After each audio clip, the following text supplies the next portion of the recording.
الحمد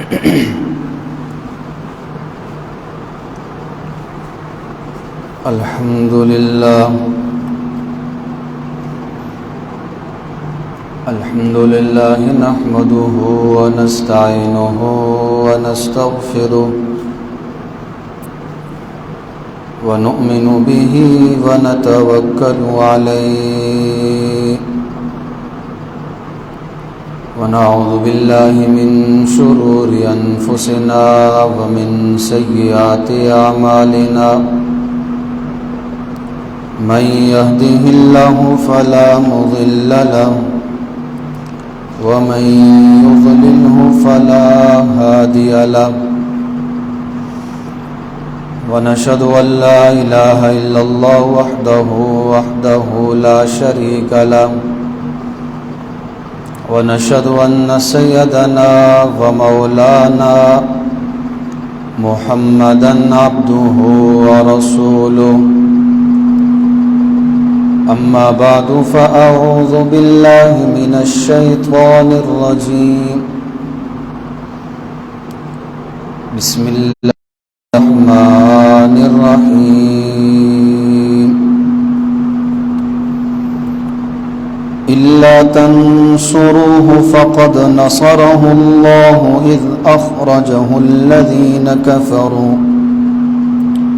كفروا ثاني اثنين صدق الله مولانا العظيم وبلغنا رسوله النبي الأمي الكريم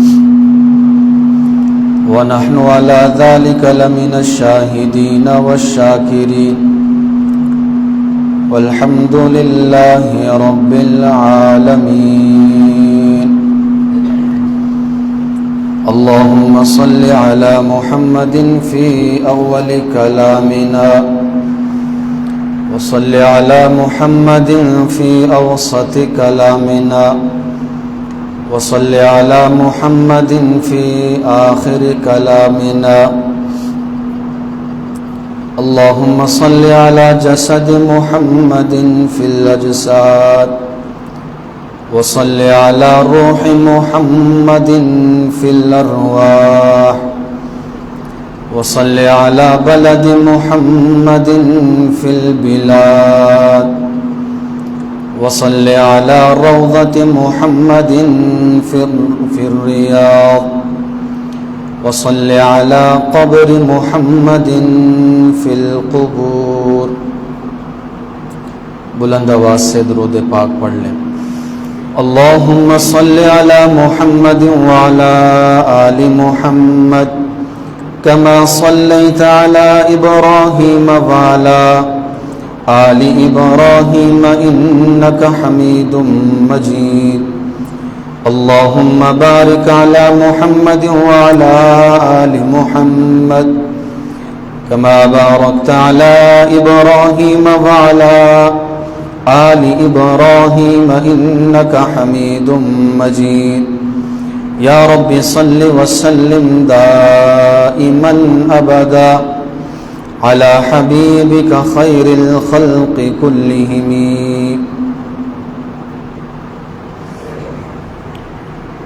سامع نزی وقار قابل صد تعظیم و تکریم بزرگان محترم برادران اسلام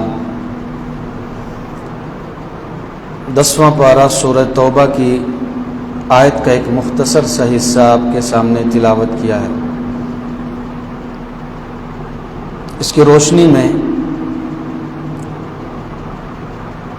ماہ سفر میں آپ علیہ الصلاۃ والسلام نے مکۃ المکرمہ سے مدینہ منورہ کی طرف ہجرت کا سفر کیا تو اس مہینے میں چونکہ یہ سفر پیش آیا تھا اور تاریخ اسلام میں اس کو نہایت ہی وقیع اہمیت حاصل ہے تو اس سے متعلقہ چند باتیں جو ہمارے سیکھنے کی ہیں وہ آپ کے سامنے رکھنی ہیں۔ اللہ تبارک و تعالیٰ سے دعا ہے رب تعالیٰ مجھے قرآن و سنت کے فہم کے مطابق اپنی معروضات پیش کرنے کی توفیق نصیب فرمائے۔ سب سے پہلی چیز سمجھیں، آواز تھوڑی آہستہ کر دیں، ہجرت کسے کہتے ہیں؟ ہجرت کا لفظ عربی گرامر کے لحاظ سے دو آنکھوں والی جو ہا ہے، ہا جیم اور را کا مادہ چھوڑنے اور ترک کرنے کے معنی میں آتا ہے۔ کسی چیز کو چھوڑ دیں تو اسے کہا جاتا ہے کہ ہجارہ، فلاں نے یہ چیز ترک کر دی، چھوڑ دی۔ قرآن و سنت کی اصطلاح میں ہجرت کا ایک خاص مفہوم ہے۔ ویسے لغوی اعتبار سے ہجرت کا اطلاق کسی بھی نقل مکانی پہ کیا جا سکتا ہے۔ ایک جگہ کو چھوڑ کر اہل و عیال کے ساتھ، کنبہ و خاندان کے ساتھ، اپنی فیملی ممبر کے ساتھ آدمی اپنے علاقے کو چھوڑ کے چلا جائے، نقل مکانی کر جائے، کسی بھی وجہ سے، سیلاب کی وجہ سے یا کسی بھی آسمانی آفت کی وجہ سے اپنے علاقے میں رہنا ممکن نہ رہے، آدمی اپنا علاقہ چھوڑ کر کسی دوسرے شہر منتقل ہو جائے یا اپنا ملک چھوڑ کر کسی دوسرے ملک میں شہریت اختیار کر لے، لغوی اعتبار سے اس کو ہجرت کہہ سکتے ہیں کہ آدمی نے اپنا علاقہ اور وطن چھوڑ دیا۔ اب اس کا مقصود اور غرض کیا تھی؟ اگر مقصود یہ تھا کہ اپنا علاقہ جان و مال کے اعتبار سے محفوظ نہ رہا تھا، دوسرا محفوظ مقام تھا، اس لیے وہاں پہ منتقل ہو گئے، اپنے علاقے میں رہنا ممکن نہ رہا کسی بھی وجہ سے، کسی آسمانی آفت کی وجہ سے یا دشمنی کی وجہ سے، کوئی بھی ایسی بات، یا آدمی روزگار کے حصول میں اپنے وطن سے دوسرے وطن میں چلا جاتا ہے، کسی بھی دوسرے کنٹری میں چلا جائے روزگار کی نیت سے، تو وطن سے بے وطن ہونا کسی دنیاوی غرض، دنیاوی مجبوری کی وجہ سے لغوی اعتبار سے ہجرت کہلا سکتا ہے۔ اسلامی نقطہ نظر سے ہجرت کسے کہتے ہیں؟ اسلامی نقطہ نظر سے ہجرت کا کلیئر کٹ جو مفہوم احادیث میں، قرآن میں بیان کیا گیا، اس میں مقصود دین ہے، صرف جان کا تحفظ یا مال کا تحفظ نہیں۔ اپنے ملک میں، اپنے علاقے میں جب دین محفوظ نہ رہے، پلس عزت بھی محفوظ نہ رہے، مال بھی محفوظ نہ رہے، تو انسان اپنے مال و متاع کی قربانی دے کر، اپنی پراپرٹی اور جائیداد کو چھوڑ کر، بسا اوقات اپنے کنبے اور قبیلے کو فراق دے کر، اپنے دین، اپنے ایمان کو محفوظ کرنے کے لیے ایک جگہ سے دوسری جگہ جائے، مقصود دین ہے، مقصود ایمان کا تحفظ ہے، عقیدے کا تحفظ ہے، تو اس کو شرعی اصطلاح میں کہا جاتا ہے ہجرت۔ اور ہجرت یہ انبیاء کی سنت ہے۔ قرآن کریم کے اندر سابقہ انبیاء کا جو تذکرہ کیا گیا، ان میں سے چند انبیاء ایسے ہیں جن کا خصوصیت کے ساتھ تذکرہ کیا گیا کہ انہوں نے اپنے دین کو محفوظ کرنے کے لیے اپنے اقربا کو، اپنے خاندان کو، اپنے قوم قبیلے کو چھوڑا، دوسری جگہ چلے گئے۔ حضرت نوح علیہ السلام کے بارے میں آتا ہے، حضرت ابراہیم علیہ السلام کے بارے میں آتا ہے، حضرت موسیٰ علیہ السلام کے بارے میں قرآن صفحات میں مختلف مقامات پہ تذکرے موجود ہیں۔ تو پہلی ہجرت کا دینی مفہوم کیا ہے کہ ایمان کی حفاظت کے لیے، دین کو محفوظ کرنے کے لیے دوسری جگہ آدمی جائے۔ دوسری چیز اس کی اہمیت کیا ہے کہ یہ انبیاء کی سنت ہے، یہ صحابہ کی سنت ہے۔ 10 سالہ مکی دور میں 13 سالہ مکی دور میں 13 سالہ مکی دور میں کفار کے مظالم کی انتہا نہ رہی۔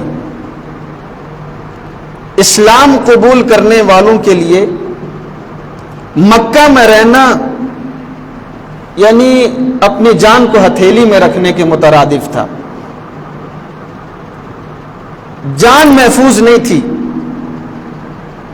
ایمان محفوظ نہیں تھا، خدشہ تھا کہ ظلم و ستم کے ذریعے سے دین سے پھیر نہ دیں کفار۔ حضور نے صحابہ کو اجازت دی، صحابہ نے حبشہ کی طرف ہجرت کی، اور کچھ صحابہ نے بعد میں جا کر مدینہ کی طرف، حضور کی ہجرت سے پہلے مدینہ کی طرف ہجرت کی۔ قرب و جوار کے جو بھی محفوظ مقامات تھے جہاں پر صحابہ جا کر اپنے دین اور مال جان کو محفوظ رکھ سکتے تھے، حضور نے اجازت دی۔ لیکن 13 سال مکی دور مظالم کا دور ہے۔ ہجرت کیوں کی؟ اس لیے کہ جہاد کی اجازت نہیں تھی۔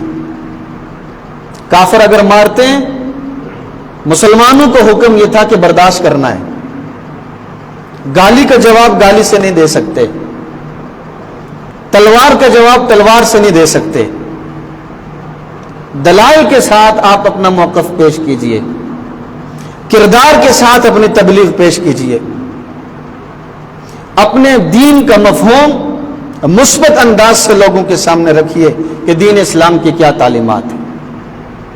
اسلام ابھی متعارف نہیں تھا، روشناس نہیں تھا، چند افراد تھے، گنتی کے لوگ مسلمان تھے۔ اب خود سوچئے کہ جب انگلیوں پہ گنے جا سکتے ہیں مسلمان، تو ان کو دبانے کے لیے، ان کو راستے سے ہٹانے کے لیے کتنے جتن کافروں نے کیے ہوں گے۔ اور مسلمانوں کا دنیاوی سٹیٹس ایسا تھا کہ وہ غریب لوگ تھے، کوئی مالدار خاندانوں سے نہیں تھے، سارے اکثریت غربا کی تھی۔ مقابلے میں آج کل کی اسلام میں کہنا چاہیے کہ سپر پاوریں تھیں، مکہ کے بڑے بڑے رئیس تھے، ان کے ساتھ ٹکراؤ تھا۔ اب انہوں نے اپنا اثر رسوخ استعمال کر کے، اپنی وجاہتیں استعمال کر کے اور اپنی چودراہٹ استعمال کرتے ہوئے دبانے کی کوشش کی کہ یہ جو نیا دین ہے اس سے یہ پھر جائیں۔ لیکن اللہ نے دین اسلام کی فطرت میں یہ حسن رکھا ہے کہ جو ایک دفعہ صدق کے دل سے مسلمان ہو جاتا ہے وہ جان دے دیتا ہے، ایمان نہیں دیتا۔ وہ جان کا سودا کر دیتا ہے، ایمان کا سودا نہیں کرتا۔ وہ مال کا سودا کر دیتا ہے، دین کا سودا نہیں کرتا۔ وہ ضمیر فروشی کا کردار اختیار نہیں کرتا۔ تو ہجرت کسے کہتے ہیں؟ اللہ تعالیٰ کے لیے، اللہ تعالیٰ کے دین کے لیے اپنے علاقے کو چھوڑ دینا۔ صحابہ کرام کی ہجرت کے بعد جب حالات موافق ہو گئے، حضور نبی کریم صلی اللہ علیہ وسلم کو ہجرت کا حکم ملا، اور آپ علیہ الصلوۃ والسلام اور ہر نبی کے جو خواب ہوتے ہیں وہ سچے ہوتے ہیں۔ آغاز نبوت میں جیسے حضور کو خواب دکھلائے گئے، سچے خواب، اور نبی کا خواب ہوتا ہی سچا ہے، اسی طرح آغاز ہجرت میں بھی حضور کو خواب دکھلائے گئے۔ خواب میں یہ منظر تھے کہ کوئی سرسبز علاقہ ہے، کھجوروں جیسے کوئی باغات ہیں، اور تعین نہیں کی تھی کہ یہ جگہ ہے، یہ آپ کا دار الہجرت ہے۔ خواب کے اندر متعینہ طور پر نہیں بتایا۔ اس میں بھی حکمت تھی کہ جس طرح ایک آدمی کسی کے ہاں مہمان جائے اور میزبان ایز اکرام کے اور مہمان کی قدر افزائی کرتے ہوئے اسے یہ آپشن دے کہ یہ میرا سارا گھر حاضر، آپ جہاں مناسب سمجھے ٹھہر لیں، آپ کی طبیعت کے موافق آپ کو کھانا ملے گا۔ میزبان مہمان کا اکرام کر رہا ہے، جس طرح آپ چاہیں ٹھہر سکتے ہیں، جو چیز آپ ڈیمانڈ کریں گے آپ کو ملے گی۔ حضور نبی کریم صلی اللہ علیہ وسلم کو خواب میں مقامات ہجرت دکھلائے گئے، تعیین سے نہیں بتایا گیا کہ یہ یثرب مدینہ ہے۔ حضور نے سمجھا کہ یہ حجر کا کوئی علاقہ ہے یا یمن کا کوئی علاقہ ہے یا اس کے علاوہ کا کوئی علاقہ ہے، کوئی سبزہ سا دکھائی دیتا ہے، کھجور کے باغات ہیں۔ تو بعد میں آپ علیہ الصلوۃ والسلام کو گویا کہ مختلف مقامات دکھلانے کے بعد حضور کو یہ آپشن اور اختیار دینا تھا کہ آپ جس مقام کا انتخاب کریں گے وہی آپ کا دارالہجرت بنے گا۔ حضور کا قلبی ملان جس کی طرف ہوا وہ یثرب تھا اس وقت۔ حضور کی جانے کی برکت سے، حضور کی ہجرت کی برکت سے وہ مدینہ منورہ بنا، وہ طیبہ بنا، وہ طیبہ بنا، حضور کے جانے کی برکت سے۔ تو آپ کا مقام ہجرت مدینہ منورہ بعد میں متعین ہو گیا۔ قرآن کریم میں سورہ توبہ میں اس کی طرف اشارہ ہے، اگر تم پیغمبر کی مدد و نصرت نہیں کر سکتے نا تو اللہ تعالیٰ براہ راست پیغمبر کا مددگار ہے۔ اذ اخرجہ الذین کفروا، کافروں نے جب نکلنے پہ مجبور کیا تو اللہ تعالیٰ نے حضور کی مدد اور نصرت کس کے ذریعے سے کی؟ دنیاوی اسباب کے درجے میں حضور کا جو رفیق سفر بنایا ابو بکر کو بنایا۔ دنیاوی اسباب میں پیغمبر کو دنیا کے سہارے کی ضرورت نہیں ہوتی ہے، براہ راست مدد آتی ہے خدا کی طرف سے۔ البتہ خدائی دستور اور قانون یہ ہے کہ خدا جب مدد کرتا ہے تو دنیاوی اسباب کے درجے میں کبھی ملائکہ کو اتارتا ہے، دنیاوی اسباب کے درجے میں کبھی دنیا کے انسانوں کا انتخاب کرتا ہے۔ سیدنا صدیق اکبر جماعت صحابہ میں واحد وہ شخصیت ہیں کہ اس عظیم الشان سفر کے لیے جن کا انتخاب کیا گیا، جس نے انتخاب کیا وہ خدا کی ذات ہے، جو نوید لے کر آئے، جو خوشخبری لے کر آئے وہ جبریل لے کر آئے۔ حضور نے پوچھا نا کہ میں سفر ہجرت پہ جا رہا ہوں، میرے ساتھ کون جائے گا؟ تو جبریل امین نے بتایا کہ ابو بکر آپ کے ساتھ ہوں گے۔ اب نوٹ کرنے کی بات ہے، سورۃ الانفال میں اس کی منظر کشی کی گئی ہے۔ اذ یمکر بک الذین کفروا لیثبتوک او یقتلوک او یخرجوک ویمکرون ویمکر اللہ واللہ خیر الماکرین۔ اب کافر کبھی نہیں چاہتے کہ نبی علیہ الصلوۃ والسلام ہجرت کر کے باحفاظت چلے جائیں۔ بے شمار واقعات تاریخ کی کتابوں میں درج ہیں کہ صحابہ کرام ہجرت کرنا چاہتے ہیں۔ حضور کی ایک زوجہ ام سلمہ جو بعد میں حضور کی زوجہ بنی ہے، پہلے یہ بیوی تھی ابو سلمہ جو حضور کے رضائی بھائی تھے، دودھ شریک بھائی تھے، یہ ان کی بیوی تھی۔ جب یہ جوڑا ہجرت کرنے لگا تو مکہ کے ظالموں نے دودھ پیتا بچہ وہ ان سے چھین لیا، اسے اپنے ہاں لے گئے، والدہ الگ ہے اور ابو سلمہ یہ ہجرت کر کے مدینہ چلے گئے۔ اب یہ منظر دیکھیں کہ باپ ہجرت کر کے مدینہ چلا گیا، والدہ کسی اور مقام پہ ہے اور شیر خوار بچہ کسی اور مقام پہ ہے، کتنے کرب کی یہ زندگی ہے۔ یعنی ہجرت کے لیے صحابہ نے کیسی کیسی قربانیاں دی ہیں۔ بسا اوقات ایسے مناظر آتے ہیں کہ جان قربان کرنا ایسا ہے، جان لے لے ٹھیک ہے، لیکن یہ آدمی ذرا تصور کرے، ایک غیرت مند آدمی کہ بیوی بچے کہیں اور چھوڑ کے وہ جا رہا ہے، لیکن اسلام کی خاطر جب انہوں نے ہجرت کی تو بیوی کی محبت، اولاد کی محبت، مال کی محبت صحابہ کے راستے میں رکاوٹ نہ بن سکی۔ یہ ہجرت ہے جس کے بارے میں میرے نبی نے بھی ارشاد فرمایا، انما الاعمال بالنیات، اعمال کا دار و مدار نیتوں پر ہے. یہ حدیث ہر بندے کو یاد ہے، ہر بندے کو یاد ہے. آگے جو حدیث کا مفہوم ہے، فمن كانت هجرته الى الله ورسوله فهجرته الى الله ورسوله ومن كانت هجرته الى دنيا يصيبها او امرأة يتزوجها فهجرته الى ما هاجر اليه. حضور نے فرمایا کہ جو بھی انسان عمل کرتا ہے نا اس کے پیچھے ایک نیت کار فرمائے، نیت کے مطابق اجر ملنا ہے عمل پہ. ایک آدمی ہجرت کرتا ہے اللہ رسول کی خاطر، مال قربان کر رہا ہے، وطن قربان کر رہا ہے، اولاد قربان کر رہا ہے، تو اس کی ہجرت اللہ اور اس کے رسول ہی کی خاطر شمار ہوگی. اگر کوئی آدمی ہجرت کرتا ہے دنیا کمانے کی خاطر، کسی عورت کے حصول کی خاطر، تو اس کی نیت کے مطابق ہی اسے ملے گی. ممکن ہے ہجرت کر کے جائے کسی دوسرے علاقے میں، تو جس مقصد کے لیے جائے، رزق کی تلاش میں جائے، وہ رزق اللہ نے جو مقدر دیا ہوگا، مقدر میں رکھا ہوگا، وہ ملے گا اسے. وما من دابۃ الا علی اللہ رزقها، زمین میں جتنے بھی دابا کہتے ہیں جو پاؤں سے چلے، اس میں حیوان بھی شامل ہے. وہ حیوانوں کا رزق بھی اللہ نے اپنے ذمے لے رکھا ہے، تو انسان کا نہیں لے رکھا ہو. حیوانوں کا رزق بھی اللہ کے ذمے ہے. ہر ذی روح کا رزق اللہ نے اپنے ذمے میں لے رکھا ہے. مختلف کیفیات میں، مختلف ماحول میں انہیں ملتا ہے. تو جو کسی بھی دنیاوی مقصد سے ہجرت کرتا ہے تو اسی کی نیت کے مطابق اس کا اجر ہے، اس کا بدلہ اسی کی نیت کے مطابق ہے.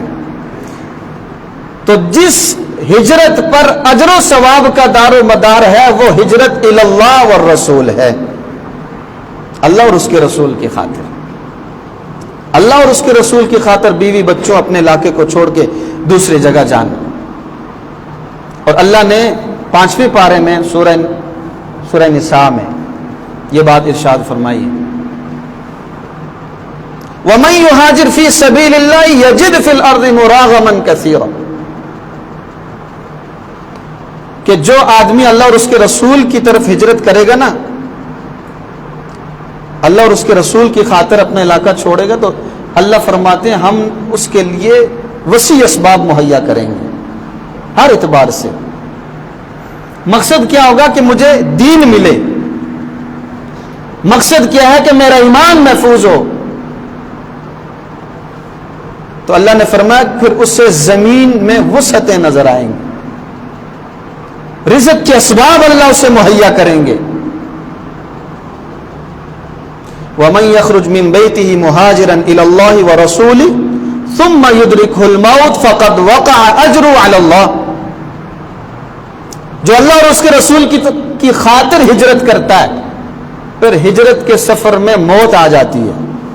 اللہ کے راستے میں نکلا، جہاد کے لیے، تبلیغ کے لیے، اللہ کے دین کی خاطر، کسی شعبے میں تعلیم کے لیے، تدریس کے لیے، کسی بھی دینی مقصد یا شعبے کی خاطر وہ اپنا گھر بار چھوڑتا ہے اور اسی راستے میں اسے موت آ جاتی ہے. اللہ نے کہا کہ اس کا اجر ثابت ہو جاتا ہے،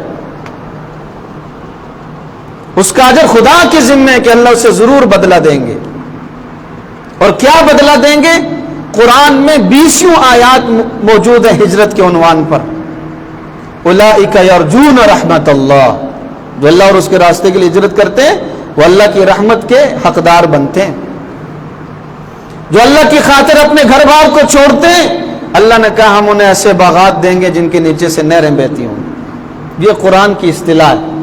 اب وہ کیسے باغات ہوں گے جن کے نیچے سے نہریں بہتی ہوں گی، وہ کیسی جنات ہوں گی، ہم ان کا تصور نہیں کر سکتے. دنیا میں ہماری عقل اور ادراک اور شعور اور سینس اتنے نہیں ہیں کہ ہماری افہام وہاں تک پہنچ سکے جو قرآن نے مفہوم بیان کیا ہے، اس لیے کہ وہ مناظر دیکھے نہیں ہیں. احادیث میں جو آئے، حضور کو جو دکھلائے گئے ہیں، اس کے مطابق بندہ بیان کرتا ہے. حقیقت میں ان کی کیا لذتیں، حقیقت میں وہ کتنے فرحت بخش ہیں، کتنے صحت افزا ہیں، کتنی روح کی تسکین کا باعث ہیں، یہ وہاں جا کر ہی انسان کو محسوس ہو. تو جو بندہ اللہ اور اس کے رسول کی خاطر اپنے وطن کو قربان کرتا ہے، مال و دولت کو قربان کرتا ہے، وہ مہاجر ہے، وہ مہاجر ہے۔ جیسے ہجرت مدینہ کے بعد سب سے بڑی روئے زمین پہ جو ہجرت ہوئی ہے اور اس کے پیش نظر اسلام تھا، وہ پاکستان کے حصول کے لیے ہجرت ہوئی ہے۔ جتنے بھی لوگ مائیگریٹ ہو کے آئے تھے، بر صغیر جو منقسم ہوا تھا، ہندوستان کو جو تقسیم کیا گیا تھا، تو اس تقسیم کے پیچھے، اس ڈویژن کے پیچھے جو سوچ اور کاز کار فرما تھی نا، وہ اسلام تھا اور کوئی مقصد نہیں تھا۔ گھر بار کھیتی باڑیاں تو ہندوستان میں بھی تھے، اسباب تجارت تو وہاں بھی تھے۔ ہم نے جو نیا خطہ اہل پاکستان نے حاصل کیا، وہ اسلامی نظام کی خاطر حاصل کیا کہ ہم ہندوستان میں کافروں کے ساتھ، ہندوؤں کے ساتھ، سکھوں کے ساتھ نہیں رہ سکتے، ہمارا دین محفوظ نہیں ہے، ہمارا اسلام محفوظ نہیں ہے۔ تو یہ لاکھوں کی تعداد میں لوگوں نے قربانیاں دی، کروڑوں کی تعداد میں لوگ متاثر ہوئے اس ہجرت کے لیے جو پاکستان کے لیے ہوئی۔ لاکھوں کی تعداد میں لوگوں نے قربانیاں دی جانی، کروڑوں کی تعداد میں لوگ متاثر ہوئے مالی طور پر بھی، کہ سب کچھ اپنا چھوڑ کے آگے۔ آدمی جب ہجرت کرتا ہے تو اپنا گھر، کھیتی باڑی تو سر پہ اٹھا کے نہیں لے جا سکتا نا، سب کچھ قربان کرنا پڑتا ہے۔ تو صحابہ نے جب ہجرت کی، مکہ کو قربان کیا، مکہ کی زمینوں کو قربان کیا۔ حضور جب نکلنے لگے نا تو بیت اللہ کی طرف دیکھ کر حسرت بھرے انداز میں حضور نے فرمایا تھا کہ میرا جی نہیں چاہتا تجھ سے جدا ہوں، میں دل نہیں کرتا، اپنے وطن کو قربان کرنا آسان کام نہیں ہوتا۔ تو آپ علیہ الصلوۃ والسلام نے فرمایا کہ تیرے بیٹے مجھے رہنے نہیں دیتے۔ تو صحابہ کرام پر جب دینی اعتبار سے مکہ کی زمین تنگ کر دی گئی کہ وہاں دین محفوظ نہیں تھا، جماعت صحابہ میں سیدنا فاروق اعظم رضی اللہ تعالیٰ عنہ کا نام آتا ہے کہ جنہوں نے علل اعلان ہجرت کی تھی، حرم کعبہ میں آ کے کہا تھا خطاب کا بیٹا عمر ہجرت کرنے لگا ہے، کوئی روکنا چاہے تو روکے، آئے میدان میں۔ ایسی جرت اللہ تعالیٰ نے عطا کی تھی، اور سیدنا فاروق اعظم کو اللہ نے یہ اعزاز عطا کیا تھا کہ آپ کی برکت سے حرم کھلا تھا۔ مسلمان پہلے الگ جگہ پہ نماز ادا کرتے تھے دار ارقم میں۔ حضرت عمر نے کہا میرے مسلمان ہونے کے بعد ہم چھپ کے نمازیں پڑھیں، کیوں؟ علل اعلان حرم میں پڑھیں گے، دیکھیں گے کون مقابلے میں آتا ہے۔ اللہ تعالیٰ بعض شخصیات سے دین کا ایسے بھی کام لیتا ہے۔ حضور مدینہ کی طرف ہجرت کرنے لگے۔ نوٹ کرنے کی بات یہ ہے، میں جو منظر آپ کے سامنے رکھ رہا تھا، سورہ انفال میں کافروں کی تدبیر یہ حضور کا حصار کیا ہوا ہے۔ کسی نے کہا کہ ان کو پا زنجیر کر کے مکان میں مقید کر دیں، کسی سردار نے رائے دی ایک تاریک کمرے میں ان کو بند کر دیتے ہیں، معاذ اللہ یہ اندر ہی مر جائے۔ کسی نے کہا کہ ان کو مجبور کر دیں، اپنے وطن سے نکال دیتے ہیں۔ ابو جہل نے کہا نہیں، ان کو قتل کرنا چاہیے معاذ اللہ، اور ان کے قتل میں مکہ کا ہر سردار شریک ہو۔ اس پر اتفاق رائے ہوا اور طے پایا، مکہ کے نوجوانوں کو تیار کیا گیا، حضور کے گھر کا محاصرہ کر لیا گیا۔ آپ علیہ الصلوۃ والسلام کو اللہ تعالیٰ کی طرف سے یہ پیغام مل گیا کہ آج رات اس نیت سے کافر آپ کے دروازے کے باہر ہیں۔ اور عرب معاشرہ جتنا برا بھی تھا نا، وہ کافر تھے، جان کے دشمن تھے، لیکن کچھ ان میں خوبیاں بھی تھیں۔ یعنی جنگی اصولوں میں یہ بات بھی طے تھی کہ کسی کے گھر کی چار دیواری کے تقدس کو پامال نہیں کریں گے۔ یہ ان کے ہاں ایک اصول تھا جنگ کا کہ دشمن کا بھی گھر ہو تو گھر کی چار دیواری پھلان کے اندر نہیں جائیں گے۔ یعنی ساری رات وہ حضور کے گھر کا محاصرہ کیے رکھے، لیکن دروازہ توڑ کر یا دیواریں پھلان کر اندر نہیں گئے۔ کافر ہونے کے باوجود بھی انہوں نے چار دیواری کے تقدس کو پامال نہیں کیا۔ اور ہمارے ہاں ایک مسلمان دوسرے مسلمان کے گھر کو پھلانگتا ہے کئی اغراض کے لیے، چوری کی نیت سے، کچھ بھی دنیاوی مقاصد کے حصول کے لیے۔ وہاں کافر بھی حیا کر جاتے تھے، وہاں کافر بھی حیا کر جاتے تھے کہ یار نہیں، دشمنی ان کے ساتھ ہے، ان کے گھر والوں کے ساتھ نہیں۔ تو یہ ان کا اصول تھا معاشرے کا، گھر کے اندر نہیں داخل ہوئے۔ آپ علیہ الصلوۃ والسلام نے حضرت علی رضی اللہ تعالیٰ عنہ کو اپنے بستر پر سلایا اور حفاظت کی گارنٹی بھی دے دی کہ آپ اتنے دن یہاں ٹھہریں گے اور اتنے دنوں کے بعد آ کے مقام قباء میں مجھ سے ملیں گے۔ حضرت علی کو یقین ہو گیا کہ کافر میرا نقصان نہیں پہنچا سکتے، حضور حفاظت کی گارنٹی دے گئے۔ اچھا، کیوں حضرت علی کو سلایا اپنے بستر پہ؟ یہ حضرت علی کے لیے اعزاز کی بات تھی کہ پیغمبر کے بستر پر حضرت علی سوئے ہیں۔ باہر کافر ننگی تلواریں لے کے کھڑے ہیں، حضرت علی فرماتے ہیں اس رات جتنی میٹھی نیند آئی کبھی نہیں آئی۔ کیوں؟ پیغمبر کا بستر تھا، پیغمبر حفاظت کی گارنٹی دے کر گئے تھے۔ اور کیوں؟ کہ مکہ کے لوگوں کی جو امانتیں حضور کے پاس رکھی ہوئی تھی، ان امانتوں کو ان کے اہل کے سپرد کرنا تھا۔ حضور کتنے بڑے امین تھے، کافر بھی امانت دار ہونے کے اعتبار سے حضور پر ٹرسٹ کیا کرتے تھے۔ یعنی وہ آپ کے مشن کے باغی تو ضرور تھے، لیکن اتنی بات وہ بھی تسلیم کرتے تھے کہ یہ صادق اور امین ہے۔ اس لیے یعنی مکہ کے کافروں نے امانتیں حضور کے پاس رکھوائی تھی۔ اور اس موقع پر کہ جو باہر کھڑے ہیں وہ حضور کی جان لینا چاہتے ہیں، اسلام کا حسن دیکھیے کہ آپ علیہ الصلوۃ والسلام نے یہ دل میں خیال نہیں لایا یہ تو میرے جانی دشمن ہیں، میں ان کا مال اپنے ساتھ کیوں نہ لے جاؤں، مجھے سفر میں کام آئے گا، میں ان کا مال کیوں ساتھ نہ لے جاؤں، کافروں کا مال ہے۔ ویسے بھی کافروں سے جنگ کی جائے تو ان کا مال بطور غنیمت حلال ہو جاتا ہے، یہ کافروں کا مال ہے، میں لے جاتا ہوں ساتھ۔ تعویل پیش کی جا سکتی تھی، لیکن اگر حضور ایسا کرتے، وہ نبی تھے، ان کی شان سے یہ بات بعید ہے۔ وفرض محال میں کہتا ہوں کہ اگر حضور ایسا کرتے تو ممکن ہے اسلام پہ قدغن آتا۔ کتنے بڑے سفر میں گئے لیکن ہمارا مال لے کے چلے گئے۔ حضور نے ان کی امانتوں کا خیال رکھا، حضرت علی کے سپرد کیا تاکہ کل اسلام کے دامن داغدار نہ ہو جائے خیانت کے لحاظ سے۔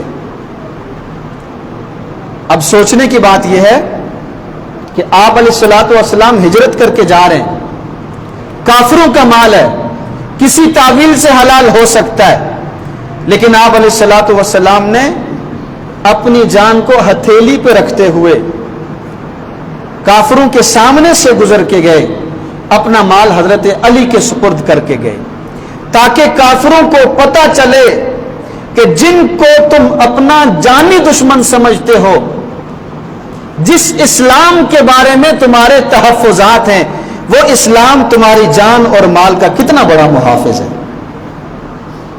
وہ اسلام تمہاری جان مال کا کتنا بڑا محافظ ہے۔ حضرت علی کے سپرد کیا مال، اور آپ علیہ الصلوۃ والسلام اس شان سے نکلے کہ سورہ یاسین کی ابتدائی آیات حضور تلاوت فرما رہے تھے، جس میں یہ جملہ آتا ہے فَغْشَيْنَاهُمْ فَهُمْ لَا يُبْصِرُونَ۔ آپ علیہ الصلوۃ والسلام نے مٹی جو لی اور کافروں کی طرف پھینکی۔ اللہ تعالیٰ نے حضور کے ہاتھ پہ یہ معجزہ ظاہر فرمایا کہ وہ تھوڑی سی مٹی تھی لیکن ساری کافروں کی آنکھوں تک وہ پہنچی، ساروں کے سامنے، نظروں کے سامنے ایک اندھیرا اور تاریکی سی چھا گئی، وہ حضور کو دیکھ نہ سکے، جاگ رہے تھے، سوئے ہوئے نہیں تھے۔ اللہ اپنی قدرت بتانا چاہتے ہیں کہ جب اللہ حفاظت کرنے پہ آئے، اور اللہ نے قرآن میں بھی فرمایا سورہ انفال میں کہ کافر بھی تدبیریں کر رہے تھے حضور کی جان لینے کی، اللہ تدبیر کر رہا تھا حضور کی جان کو بچانے کی۔ واللہ خیر الماکرین، اللہ سب سے بہتر تدبیر کرنے والا ہے۔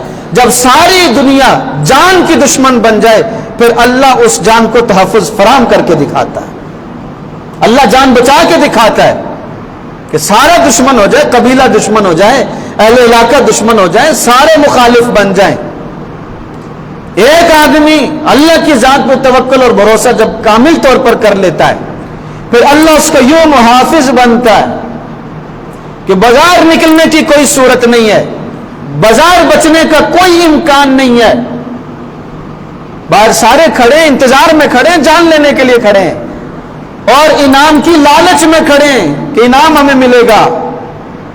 اب انہوں نے ساری رات بیداری میں گزار دی، ہمیشہ کے لیے معاذ اللہ حضور سے جان چھڑانا وہ چاہتے تھے۔ اللہ نے اپنی قدرت دکھائی کہ رب جن کا محافظ بنتا ہے نا، دنیا کے سارے سردار جمع ہو جائیں، دنیا کی ساری سپر پاوریں جمع ہو جائیں، جب اللہ کی مدد مسلمان کے ساتھ آ جاتی ہے، دنیا کی کوئی پاور، کوئی قوت، کوئی طاقت مسلمان کو شکست نہیں دے سکتی۔ اللہ نے قرآن میں اعلان کیا ہے وَأَنْتُمُ الْأَعْلَوْنَ إِن كُنتُم مُؤْمِنِينَ، تم ہمیشہ سربلند رہو گے اگر تم سچے مومن رہے۔ اس حوالے سے مزید باتیں عرض کریں گے۔ وَمَا عَلَيْنَا